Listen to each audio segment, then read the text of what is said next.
Leo ni siku ya lishe ya kwa hiyo mmefika ili muendelee kupata elimu mbalimbali na muweze kuongezewa maarifa ili tuweze kuandaa vizuri hawa watoto wetu. Na elimu hizi tunazozipata manake pia zinatusaidia hata sisi wenyewe. Kama hata mtu mzima hupati mlo kamili, hupati lishe iliyokamilika, bado na wewe utakuwa na changamoto. Kwa hiyo niombe sana sasa kuhimiza sana wazazi wote wenye watoto na wanaotarajia kuwa na watoto kushiriki hizi siku za lishe za vijiji. Lishe ya mwanao, lishe ya mwanao, kujaza tumbo si lishe, kujaza tumbo si lishe.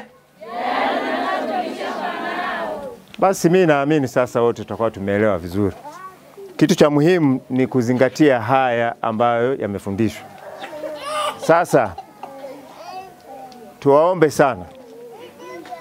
Kizazi cha sasa ni kizazi cha uchapaji kazi.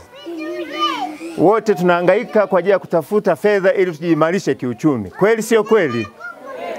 Sasa haya ndio yanayosababisha athari sasa ziende kwa watoto kwa sababu hawaandaliwi milo vizuri. Sasa leo naomba mlichukue vizuri. Na walikuwa na maana kubwa. Leo kivitendo mmekuja kujifunza mapishi ya chakula gani? Mapishi ya chakula gani? Na huu uji lengo ni kwa ajili ya nani? Kwa ajili ya nani? Hasa ni kwa ajili ya watoto, lakini hata watu wazima. Sasa katika ule uji mmeshaelekezwa kuna mchanganyiko wa makundi yote, si ndio hivyo? Sasa mimi niwaombe nyinyi akina mama ambao mnajihimu kwenda kujishughulisha kwenye shughuli mbalimbali. Andaa uji wako ambao ni unga wa lishe. Unga wa lishe uwe na viinilishe au uwe na mchanganyiko wa makundi yote 6. Ukishaandaa uji wako, basi nenda nao shambani ukiwa na mtoto wako, lakini na uji umebeba kwenye nini? Kwenye nini? Chupa ya aina gani? Chupa ya chai au kwa jina jingine tunasema thermos, si ndio hivyo? Ili tuhakikishe kwamba utakapokuwa kule kazini mtoto wako atapata uji ambao ni salama, uji ambao umetengenezwa kutoka kwenye unga wa lishe. Kwa hiyo hayo ndio ambayo inatakiwa kwa kweli tuyazingatie. Lakini katika milo yetu tunapopika kila siku, tuhakikishe kwamba kila mlo unakuwa na mchanganyiko wa makundi yote haya 6. Sasa haya huwa tunafanya au hatufanyi? Sijikao umerudi nyumbani wewe ukiandaa ugali na maharage basi umeshamaliza. Nyewe tuati kiteo au sitiki kiteo?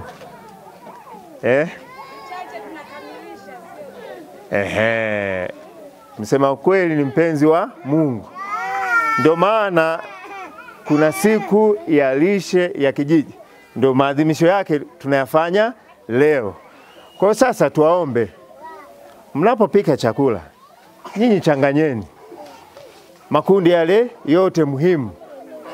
Wewe kama unapika kande, na wengine wamesema sehemu nyingine wanasema kande sio chakula, lakini lazima tuseme kande ni nini? Umuhimu wake ni kwamba je, zile kande zina mchanganyiko wa michanganyiko yote? Ndio maana mababu zetu wale wa zamani unakuta wao walikuwa wakipika kande, wanaweka maziwa, wanaweka maharage, wanaweka lombo mle. Lombo mnamfahamu? Wapo wengine hata hawajui lombo ni nini. Si ndio hivyo? Manake lombo ni mboga majani. Kwa vyote vimechanganywa mle. Kwa hiyo na maana yule anakula kande lakini anakula ni mlo kamili. Manake anapata vitu vyote. Sasa hivi uchambuzi ambao umekuja ili kurahisisha watu kwenye uelewa. Sisi watu wa kawaida manake yamegawanywa hayo makundi 6. Lakini watoto wetu wanavyoenda kule shuleni wanajifunza katika maana wanga ni nini, protein ni nini, vitamini nini, madini ni nini. Lakini mfumo wa sasa katika kuelimishana sisi watu wazima na wazazi, maana yake ndio yamegawanywa hayo makundi 6. Ambayo tumesema ni nafaka, si ndio hivyo? Nafaka na nini? Na mizizi, si ndio? Kwa hiyo tukisema viazi viko kwenye kundi gani? Kwa hiyo viazi viko kwenye kundi la nafaka na mizizi, si ndio hivyo? Kwa maana viazi wenyewe vinapatikana chini ya ardhi, kwamba mizizi siku zote inakuwa chini ya ardhi. Tukisema mihogo iko kwenye kundi gani? Si ndio hivyo? Hilo inakuwa ni kundi la kwanza. Sawa, kwa maana nafaka na mizizi.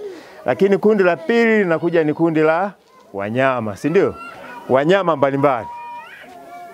Wanyama mbalimbali na jamii zinazohusiana na wanyama. Kwenye ili kundi la wanyama, hivi nikauliza sasa sisi wote hapa ni Wabena. Inyanzi mzimanyire?